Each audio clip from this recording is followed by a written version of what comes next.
ማንነቴን በጣም ነበር የረሳሁት የነበረው። ዘፈን ተከፍቷል እዛ ቤት ውስጥ። የተከፈተው ዘፈን በጣም የሚያስጠላ ለእኔ የማይሆን ዘፈን ነበረ። እናትና አባቴ ስልክ የሚሰጡኝ ያው ማንኛውም የ11 ዓመት ልጅ ያያል የሚባለው ነገር እንዳይ እንጂ ለአጎቶቼ ስነግራቸው እንዴት በሴት ትበለጣለህ ሴት አታምና ይሉኛል። አንተ ሽሮ የለብህ በርበሬ የለብህ ምን ያስጨንቅሃል? በቃ ይሄ ነው መልስ። አዲክትድ ሆኛለሁ በጣም። ከዛ በኋላ የሆነ ሰዓት ላይ ሰይጣን ለምን ራስን አታጠፋም? ኩነኔው እስከ ጥቂት ጊዜ አይሰማኝም ነበረ። ከሆነ በኋላ ግን ራሴን መናቅ ጀመርኩኝ፣ ራሴን መጥላት ጀመርኩ። ከድሮ ጀምሮ እኔ እግሬን ያመኝ ነበር፣ ሌሊት አልተኛም። ጸለየልኝ። ከዛ በኋላ የሆነ ነገር ከላይ ላይ ሲሄድ ነው የተሰማኝ። እግዚአብሔር ግን ለውጦ ነው በፊታችሁ ያቆመኝ። እግዚአብሔር ባይኖር ኖሮ እኔ ምንም አይደለም። ሻሎም ቅዱሳን፣ ስሜ ሳሙኤል ዘውዱ ይባላል። በመጀመሪያ የረዳኝን ያገዘኝን በፊታችሁ ድቆም ጸጋውን ያበዛልኝን እግዚአብሔርን አመስግኑልኝ።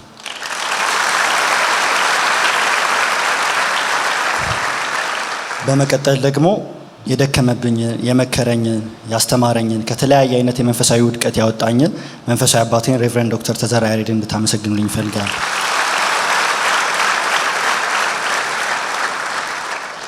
እሺ፣ ስሜ እንደሰማችሁት ሳሙኤል ዘውዱ ይባላል።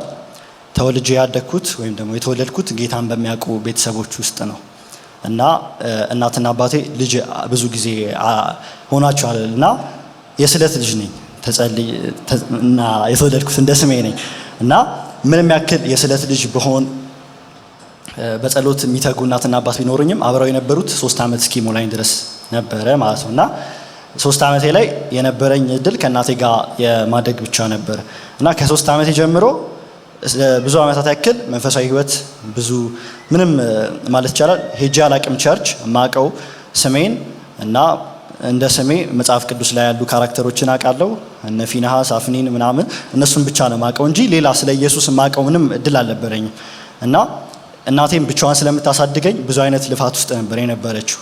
በዚህ ምክንያት ምንም ቸርች አልሄድም፣ ምንም ነገር አላደርግም ነበረ። ይሄ ነገር ደግሞ ከመጥፎ ጓደኞች ጋር እንድገጥም ያደረገኝ ነበረ። ባህሪ ምንም ባይበላሽም ግን ውስጣዊ ላይ ችግር ነበረ።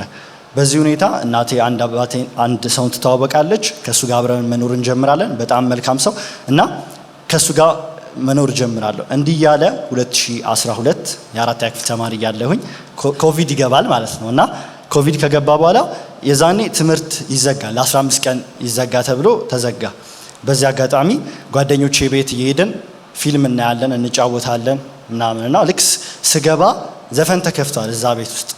የተከፈተው ዘፈን በጣም የሚያስጠላ ለእኔ የማይሆን ዘፈን ነበረ እና እነሱ ደስ ብላቸው ነው የሚያዩት፣ እኔ ግራ ገባኝ። ከዛ አይቼው ያ ነገር ልክ እንደ ዘር ነበረ።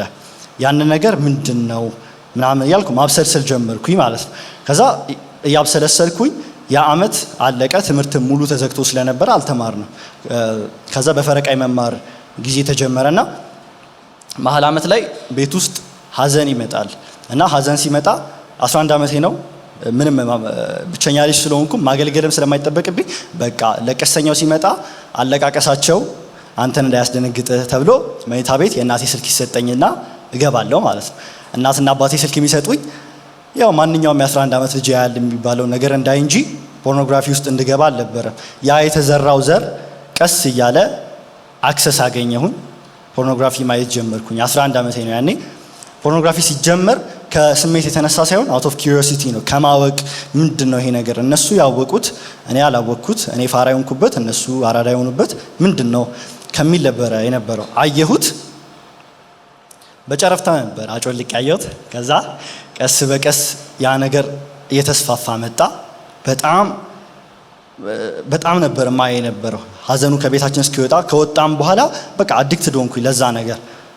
በዚህ ሁኔታ ውስጥ በፊት ትምህርት ላይ ጥሩ ስለነበርኩኝ ወይ አንደኛ ወይ ደግሞ ሁለተኛ ስወጣ አንደኛ የምትወጣው ልጅ ሴት ናት እና ለአጎቶቼ ስነግራቸው እንዴት በሴት ትበለጣለህ ሴት አታምና ይሉኛል እና ሁሌ የሚጠቀማት ቃል አለች። ይሄ ነገር ዘር ነበረ፣ ያደገ ይሄዳል እና ከማየው ከፖርኖግራፊው አንጻር ለሴቶች የነበረኝ አመለካከት ንቀትና ጥላቻ በጣም እየጨመረ መጣ እና በዚህ አይነት ኮንፊውዥን ውስጥ ያለው 6ኛ ክፍል ተማሪ መጋቢት 1 2014 ዓመተ ምህረት የሴሚስተር ብሬክ ነበረን እና አክስቴዚ ቸርች አቴንድ ማድረግ ጀምራ ስለነበረ ለእናቴ ለምን እዚህ ቸርች አትመጡም? ጥሩ ነው አስተምህሮታቸው በጣም አሪፍ ስለሆነ ተከታታይ ስላትና እንመጣለን። ስንመጣ ሲያመልኩ በጣም ደስ ይላል። ቸርቹ በጣም ያምራል። እዛ ደስታዬን ሳላጣጥም ልጆች ግቢ ያስገቡኝ። ያለ እድሜ እኩዮቼ ካልሆኑ ልጆች ጋር አስገቡኝ። ግን እዛ ብገባም እነዛ ልጆች እኔ በደንብ ይበልጡኝ ነበረ። በጣም ሲጸልዩ፣ ሲያመልኩ፣ ሲማሩ፣ ጥያቄ ሲመልሱ እና በጣም ያስቀናሉ እነሱ። ግን ያው ምንም ብቀና እዛ መቀጠል አልፈለኩም።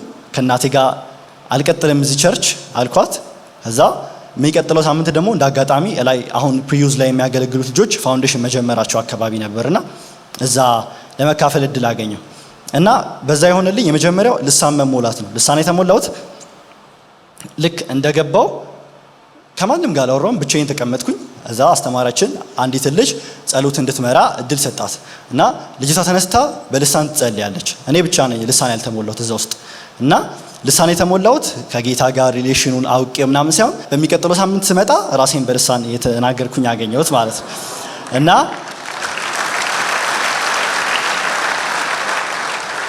ከተናገርኩኝ በኋላ ደግሞ ሰይጣን ምን ይለኛል?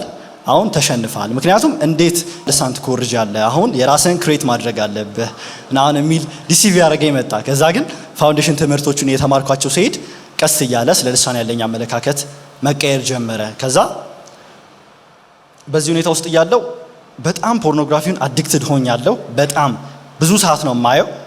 ከዛ በኋላ የሆነ ሰዓት ላይ ሰይጣን ለምን ራስን አታጠፋም? ኩነኔው እስከ ጥቂት ጊዜ አይሰማኝም ነበረ። ከሆነ በኋላ ግን ራሴን መናቅ ጀመርኩኝ። በጣም ነው በቃ ራሴን መጥራት ጀመርኩኝ። የሆነ ሰዓት ላይ ሰይጣን ለምን ራስን አታጠፋም የሚል ሀሳብ ውስጤ እንትን አለ። አሁን ጣፋጭ ሞት መሞት ፈልጋለሁ ብዬ ቤት ውስጥ ሽሮፕ አለ እና ሽሮፑ በጣም ጣፋጭ ከመሆኑ የተነሳ ትምህርት ቤት ስሄድ ፉት እያልኩት ነው የምወጣው አንዳንዴ ማለት እና እሱን ሙሉውን ጠጥቼው ጠበቅኩኝ። ምንም አልሆነም። አንድ ቀን ሆነ፣ ምንም አልሆነም። ከዛ ተናድጄ ሌላ ጣፋጭ የመሙቻ ዘዴ እስካገኝ ብዬ ትቼው ነበር ያንም ማለት።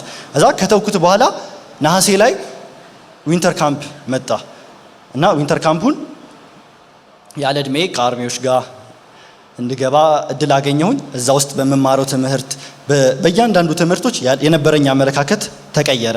ከዛ የመጨረሻው ቀን ላይ ትዝ ይለኛል ዳዲ መጸለይ ይጀምራል ማለት ነው እና እየጸለየልን እያለ እኔ ጋር ደረሰና ምን ልጸልይ ሲለኝ እኔ ድብቅ ነኝ በባህሪ አላወራም፣ ግን የዛ ሰዓት ምን እንደገፋፋኝ አላቅም። ራሴን እንዳጠፋ ይጎተጉተኛል ብዬ ነገርኩት። ጸለየልኝ። ከዛ በኋላ የሆነ ነገር ከላይ ላይ ሲሄድ ነው የተሰማኝ። በቃ ተሰምቶኝ የማያውቀው አይነት ደስታ ተሰማኝ። ነሐሴ ላይ ነበር ያ ነገር የተፈጠረው። ተጸለየልኝ። ራሴን እንዳጠፋ የሚጎተጉተኝ ነገር ሁሉ ጠፋ። ከዛ 2015 ገባ። ልጆች አገልግሎት ውስጥ ማገልገል ጀመርኩኝ። ፕሮግራም ማቅረብ ጀመርኩኝ። ነገር ግን እነዚህ በማቅረብበት ጊዜ ፖርኖግራፊውን አላየውም ሳይሆን የማይበት ሰዓት እየቀነሰ መጣ። ራሴን በብዙ ነገሮች ውስጥ መጥመድ ጀመርኩኝ ማለት ነው እና በዚህ አጋጣሚ መጥፎ ጓደኞችን ተዋወቅኩኝ። እነሱ መጥፎ ነው ሳይሆን እኔን ራሴ በቃ ወደ ፍልስፍና ዓለም ውስጥ ገባሁ። ቤት ውስጥ የእስልምና እምነት ተከታዮች ቅዱስ ቁርአን መጽሐፍ አለ፣ እዛ የእናት ቤተክርስቲያን መጽሐፍ አለ። እሑድ ደግሞ ቸርች ሄዳለሁ። ሶስቱንም በአንድ ወስድ ነበር ማለት ነው እና ልክ እንደዛ ሳነብ ምናምን ራሴ እንደ ሊቅ በቃ ተፈላሳፊ ምናምን አድርጌ ነበር ማይ ነበረው ማለት ነው። ከዛ ይሄ ነገር ቀስ በቀስ እየሸረሸረው ያለኝን አመለካከት ጓደኞችን እያስቀየረ ይመጣ እና 6 ጓደኞች ነበሩኝ። 6ቱም በጌታ አይደሉም። እኔም በጌታ እንደሆንኩ እነሱም አያውቁም። ይጠይቁኛል፣ ኦ ዋው ሳሚ ጴንጤ ነህ እንዴ ምናምን የሚሉኝ እነሱ ናቸው። ከዛ ድጋሜም ይጠይቁኛል በጌታ መሆኔን ረስተው ማለት ነው እና ማንነቴን በጣም ነበር የረሳሁት የነበረው። በዚህ ሁኔታ ውስጥ እያለው እንትኑ ፖርኖግራፊ የቀነሰው ስለማላይ ሳይሆን በሶስቱም ስለተጠመድኩኝ ሶስቱም ጋር ትኩረት ይዛ ሲሆን በቃ ጥቂት ሰዓት ነው ለሱም ሰጠ ነበረው እና 7ኛ ክፍል ያለሁኝ ቸርች ፋውንዴሽን ስንማር አብዛኛው ጊዜ አንዳንዴ ጸሎት እመራለሁ ማለት ነው እና ጸሎት እንደምመራ አላቅም አይነገረንም፣ ግን ከሰኞ እስከ ዓርብ ፖርኖግራፊውን ሳላይ ቅዳሜ ማታ እንዳይገፋፋኛል እና የፈለገ ፖርኖግራፊ እንድታዩ ገፋፋችሁ ልቆጣጠረው ማለት የሚቻል ነገር አይደለም። ብቆጣጠረው ይታየኛል፣ ቪዲዮን ባላየውም አይምሮዬ ውስጥ ይታየኛል፣ ስሄድ ይታየኛል፣ ተኝቼ ይታየኛል እና ቅዳሜ ማታ ያን ፖርኖግራፊ አያለው። እሑድ ጠዋት መጥቼ ና ሳሚ አትጸልይ ይባላል። ፊት ለፊት ስወጣ እንዴት ሊያቸው ልጆቹ በጣም ነው መሸማቀቅ ነው የሚይዘው። ምክንያቱም እናቴም አባቴም አስተማሪዎቼም የሚያውቁት ሳሚ ያ ጸሎት የሚመራው ደስተኛው ሰዎችን የሚመክረው ብለው ነው የሚያውቁት። እኔ ግን ውስጣዊ እንትን ምለው ነገር ነበር እና ይሄ በሶስቱም ሃይማኖት ውስጥ ተፈላሳፊ መሆን ፖርኖግራፊ ማየት በጣም ጭንቀት አመጣብኝ። ጭንቀቱ ይኸው ፍሬው እዚህ ጋር አለ። ሽበታም የሆንኩት በጭንቀት የተነሳ ነው።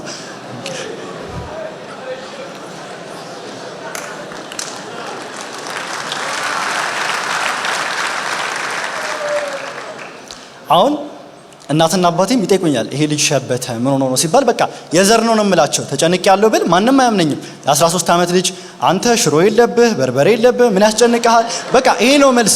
ሳይረዱኝ ቀርተው ሳይሆን እውነታቸው ነው። የ13 ዓመት ልጅ ምንም የሚያስጨንቀው ነገር የለም። ግን ሰይጣን በጣም ተጫውቶብኛል።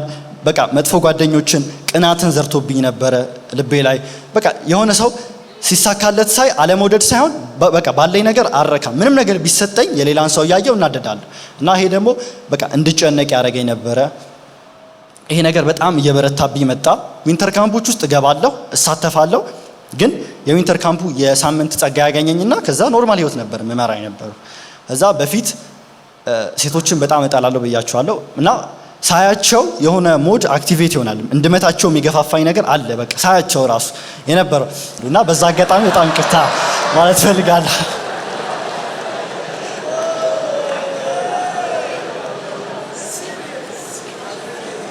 እና ያ ነገር ውስጤ ያ ተዘርቶ ነበረ። ግን ቀስ በቀስ ይሄ ሴቶችን የመጥላት ምን ማለት የማማታት ባህሪ እየወጣ ቢሄድም ራሴን እያጣው ነበረ። ቀስ በቀስ ራሴን እያጣው ነው። እናቴ የምትለኝ ቀጥተኛ ሆኖ እኔ እንደዚህ ነው የሚሰማኝ። በቃ ከእናቴ ጋር ከአባቴ ጋር መግባባት ያቅተኛል በእንደዚህ አይነት ሁኔታ ውስጥ። እዛ በዚህ ሁኔታ ቁማር ጀምራለሁ። ቁማር እጮታለሁ። ብሩን አልወስደውም። ብሩን የሚወስዱት ጓደኞቼ ናቸው። ምክንያቱም በእስልምና እምነት ውስጥ ቁማር ሐራም ነው እና ያንን ተከትዬ ነበረ ቁማርን ማለት ነው።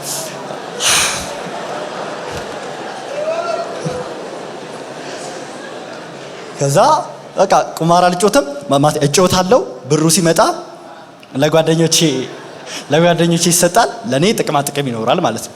እና የሆነ ቀን ካልቸር ዴይ ነበር ትዝ ይለኛል። 7ኛ ክፍል ያለው ሳሚ ብዙ ቁማር ስለሚችል ለምን ፑል አናስጀምረውም ተባለ ማለት ነው። ሲጮታ ይቻለሁ።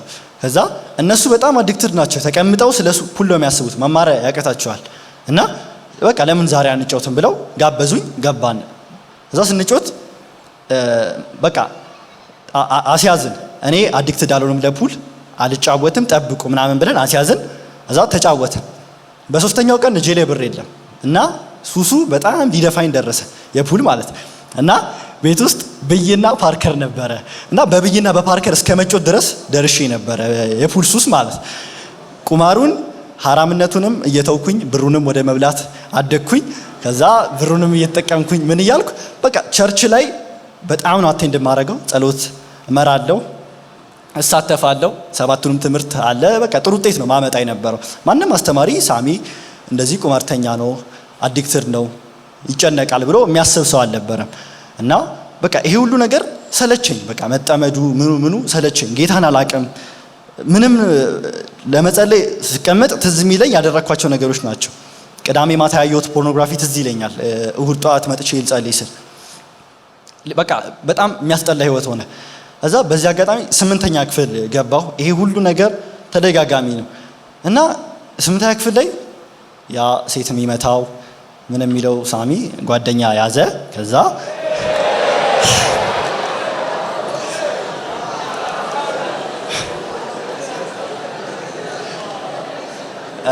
እና ለኔ በቃ አዲስ ዓለም ነበረ ለኔ የነበረው ያ ነገር። ምክንያቱም አዲስ ጓደኛ ይዣለሁ። በቃ እኔ አራዳ ነኝ፣ ጭስ ነኝ፣ ማንንም አልሰማም ምናምን ነበረ የነበረው። ከዛ ይሄ በዚህ እንትን ውስጥ እያለሁ በፊት ትምህርት ላይ ጥሩ ነበርኩኝ፣ መውረድ ጀመርኩኝ።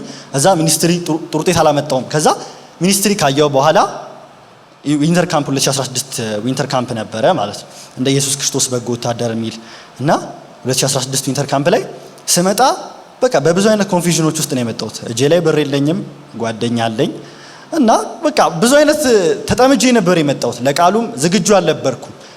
ግን የተማርነው ትምህርት እኔ አሁን ላለሁበት እንትን መሰረት የሆነ ትምህርት ነው። ያ ሳምንት ነው የቀየረኝ የነበረው እና ሮብ ቀን ትዝ ይለኛል ወሲባዊ ቅድስና የሚባል ትምህርት ተማረንና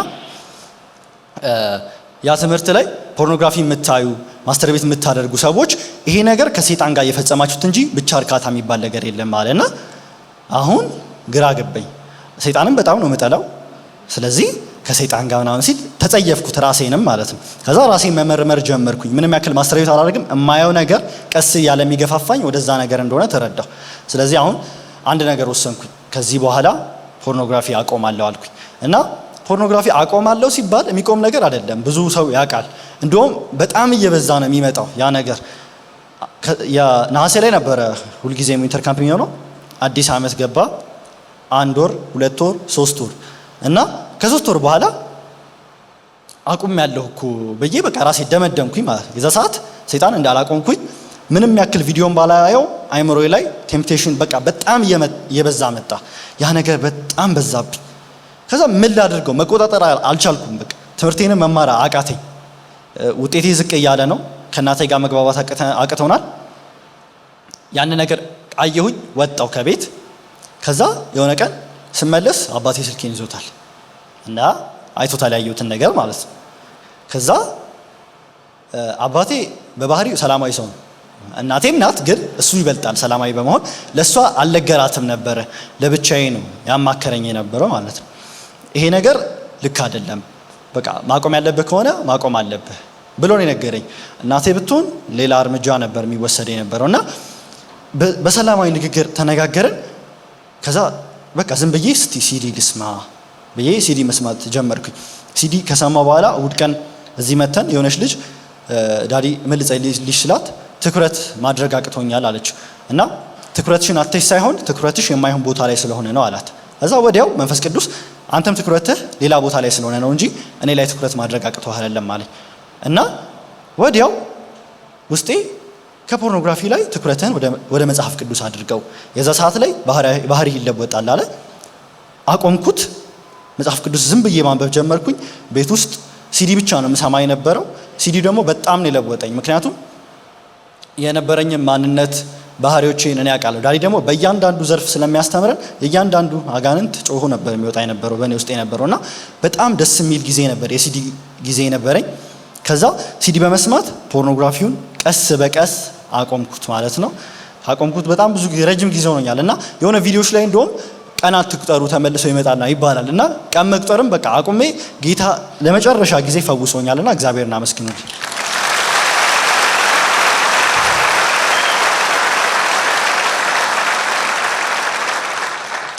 ሁለተኛ ቸገርበት የነበረው ነገር ስለ ብቸኝነት ነበረ። ቤት ውስጥ ብቸኛ ልጅ ነኝ። ከጓደኞቼ ጋር ሙዲ አይጥምም። 6ቱም በአንድ እምነት ሆነው እኔ ብቻ ነኝ ለየት ያልኩት። ስለዚህ 6ቱ የራሳቸውን ነገር ያወራሉ፣ እኔን ሌፍታውት ያደርጉኛል ማለት ነው። እሱ ነገር ሰልችቶኝ የሆነ ቀን ሲዲ እየሰማሁ ዩቲዩብ ላይ ከታች ቀንጨብ ብሎ ስለ ብቸኝነት የተቀመጠ ቪዲዮ ነበርና ያንን ቪዲዮ ከፈትኩት። ብቸኝነት የማያመልኩ ሰዎች የመንፈስ ጥቃት ነው አለ ዳዲ ማለት ነው። ከዛ እኔ ትኩረቴን ወዲያው ከብቸኝነት ላይ አንስቼ ጌታን አመልካለሁ ወይስ አላመልክም የሚል ጥያቄ ውስጥ ልቤ ላይ ተፈጠረ። ከዛ ጌታን በትክክል ማመልክ ከሆነ እኮ ጌታ አለ ከኔ ጋር፣ ለምንድን ነው እኔ ብቸኝነት የሚሰማኝ? እኔ ብቸኛ አይደለሁም። በቃ ያንን ነገር አወጅኩት። ከዛ በኋላ ቸርች ውስጥ ብቻዬን ነው የምቀመጠው። ከማንም ጋር ሳላወራ የምወጣበት ጊዜ አለ፣ ግን ብቸኝነት ሰምቶኝ አያውቅም። በጣም ብዙ ቦታ ብቻዬን ነው የምሆነው። ብቻችሁ እንድትሆኑ እያበረታታው ባይሆንም ግን በቃ ብቻዬን ነው የምሆነው ሞስት ኦፍ ዘ ታይም። ከማንም ሰው ጋር አልቀራረብም። ግን የዛ ሰዓት ላይ ዳዲ የሚናገራ ንግግር አለች። ብቸኛ ልሆን እችላለሁ ግን ብቻዬን አይደለሁም ይላል እና እኔ ብቻዬን አይደለሁም ጌታ አለ ከኔ ጋር ወደሚል አስተሳሰብ ተቀየረና እግዚአብሔር አመስግኑ።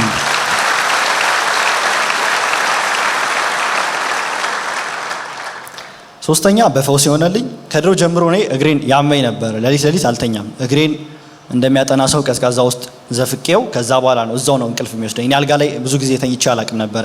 ከዛ ግን የሆነ ቀን ላይ ሲዲ ሰምቼ ጨርሼ መጽሐፍ ቅዱስ ላስቀምጥ ስል ሳሚ እግርህን እኮ ያምህ ነበር አለኝ ውስጤ ማለት እና ካመመኝ በጣም ብዙ ጊዜ አልፎታል እና እግዚአብሔር ሳላቀው ነው እዚህ ቤት በመርገጤ በመጸለይ ሳላቀው ነው የተፈወስኩት ያንን ነገርና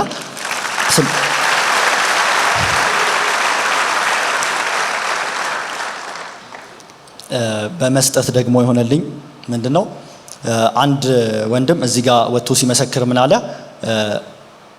ለልጆቻችሁ ዘርዝሩ ተባለ። እሱ ደግሞ ለልጁ ዘርዘራ። ከዛ ያን ዘር ከዘራ በኋላ ልጁ ላይ ፊቷ ላይ ውሃ ይደፋባትና አይኖቿን ሳይነካ ያ ውሃ ትድናለች እና መጥቶ ይመሰክራል። የዛን ቀን ደግሞ እናቴ አልነበረችም። አሁን ለራሴ መዝራት አለብኝ የሚል አስተሳሰብ መጣ። ከዛ ኪሴ ውስጥ ደግሞ እጄ ላይ ብር አልነበረም። ያ እንትን ካለ በኋላ ከዛ በኋላ አንድ ፕሮግራም መጣ። ታኅሳስ 9 እና 10 እግዚአብሔር ሰው ቢሾፕ ዳግ ይመጣሉ ተባለና ለዛ ጊዜ ደግሞ እጄ ላይ ብር ነበረ። ከዛ ይሄንን ብር ለምንም ይሁን ለምን ብዬ ዘራሁት ታኅሳስ 10 ቀን። ከዛ አርብ ቀን ነበረ የዘራሁት። በወሩ ጥር 10 የጥምቀት ቀን ላይ ጠዋት ተነስቼ ጨርሼ ለወጣ ስል ሆዴን አመመኝ ማለት ነው። እዛ ምን እንደሆነ አላወቅኩም። በቃ በጣም በልቻለሁ ማለት ነው ብዬ ጋደም አልኩበት። የሚቆም አይደለም እና ያኔ የጥምቀት ጊዜ ስለሆነ በጠዋት ካልወጣን ታክሲ አይገኝም። በቃ እናቴም ቅር አሁን የሚሆን ነገር አይደለም አለችኝ። ጠዋት የበላሁት ነገር ሁሉ ምንም ሳይቀር ወጣ። በጣም መታመም ጀመርኩኝ። የሚቆም ነገር አይደለም። ሐኪም ቤቶችም ሄድን፣ ዝግ ነበረ እና ማታ ላይ ሄደን ስንታይ ይሄ ልጅ ትርፍ አንጀት አለበት ተባለ። ከዛ የመሰለኝ እኔ ጠዋት ነው ያመመኝ። ከዛ ማታ ነው እንትን የታወቀው። ከዛ በማግስቱ ነው ትሰራለህ የተባለው። የተሰራውም እንደዛ ነው። ግን መጨረሻ ደረጃ ላይ ደርሶ ነበር ያ ነገር እና ፈሳሾቹ ወጥተው ሆድ ዕቃዬን በክለውት አጥበው ነው የመለሱት የነበረው ማለት ነው። እና እግዚአብሔር እኔን እንዴት እንደጠበቀኝ የማውቀው ሐኪም ቤት ስገባ ከኔ በፊት የመጡ ሰዎች ነበሩ። እነሱን ወንበር ላይ ነበር ሲተኙ የነበረው እና ለኔ እግዚአብሔር አልጋ አዘጋጅቶልኝ ከመሰራቴ በፊት ሳልከፍል አልጋ አዘጋጅቶ ተኝቼ ከዛ በኋላ ከኔ በፊት የነበሩት ሰዎች ሳያገኙ እኔን አልጋ እንዳገኝ አድርጎኝ በቃ ተንደላቀቄ ነው ታክሜ የወጣሁት እና እግዚአብሔርን ስለዚህ አመስግኑልኝ። መጨረሻ ደረጃ ላይ ስደርስ እንትን ያልኩትና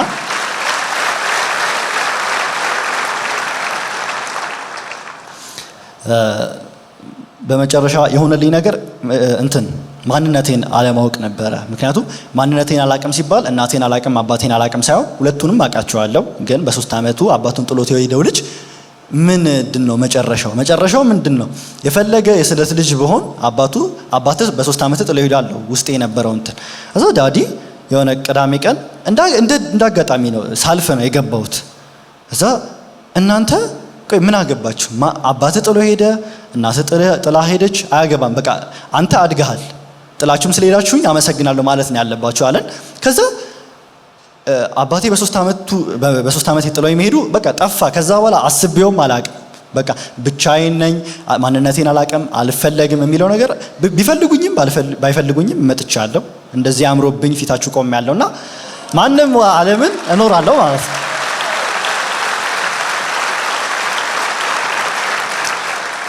ከዚህ ሁሉ ነገር ከዳንኩኝ በኋላ የሆኑልኝ ነገሮች መጀመሪያ ያ ጠርቶ የሚማታው ጥላቻው የነበረበት ልጅ ጓደኞቼን ጠርቼ ወንጌል መናገር ሆኖልኛል እና ያንን ድፍረት ከጌታ እንጂ ከማንም አይደለም እንትን ምል ነበር።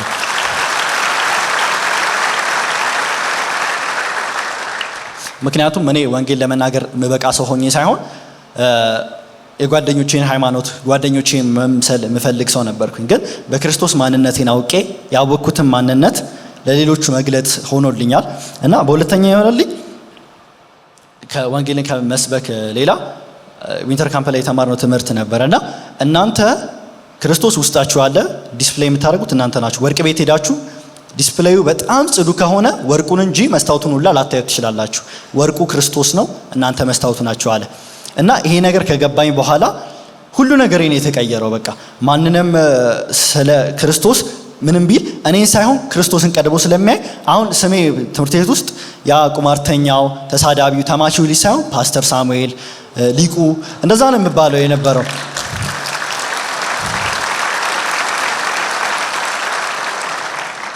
እና እግዚአብሔር ያን የተናቀው ልጅ በ11 ዓመቱ ፖርኖግራፊ ማየት የጀመረው ልጅ ሴቶችን የሚጠላውን እግዚአብሔርን የማይፈልገው ልጅ በምህረቱ ጠብቆት እንደዚህ አሳድጎት እኔ አመዳም ነበርኩኝ ራሴን አውቀዋለሁ። አመዳም ሲባል እናትና አባቴ ተንከባክባ አላሳደጉኝም ሳይሆን በቃ የመንፈሳዊ አመዳም ነበርኩኝ። ምንም የማላቅ ሰው እንደነበርኩ አውቃለሁ። እና እግዚአብሔር ግን ለውጦ ነው በፊታችሁ ያቆመኝ። እግዚአብሔር ባይኖር ኖሮ እኔ ምንም አይደለም።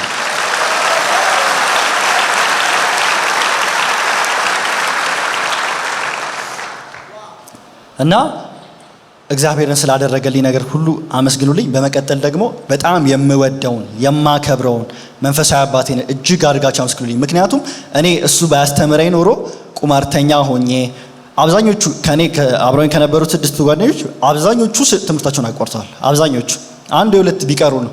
እነሱም በደህና ይማሩ፣ እኔ ነኝ መማር የነበረው ከነሱ ማለት ወደ ኋላ ነው የሚጎትቱን። አንደኛው 20ኛ ከወጣ ሌላኛው 21 ነው የሚወጣው። በቃ መጥፎ ጓደኞች ነበረ እና ዳዲ ስለ ጓደኛ በሚያስተምረው ትምህርት ነው ጓደኞችን እንድተው ያደረገኝ እና ከሁሉ በላይ ክርስቶስን እንዳስቀድም አባት የሆነኝ የመከረኝ የጸለየልኝ ዳዲ በጣም የምወደው ዳዲዬን በጣም አመስግኑልኝ።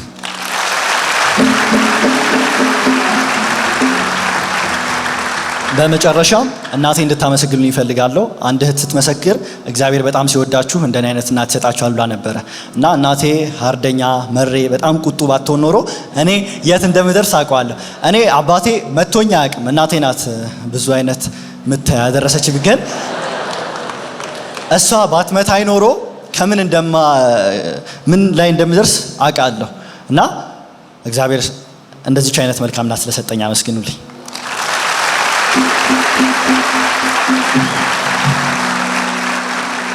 በመጨረሻም እናንተ ሳትንቁ የ16 ዓመት ልጅ ነው ብላችሁ ከልባችሁ ስለሰማችሁኝ በጣም አመሰግናለሁ።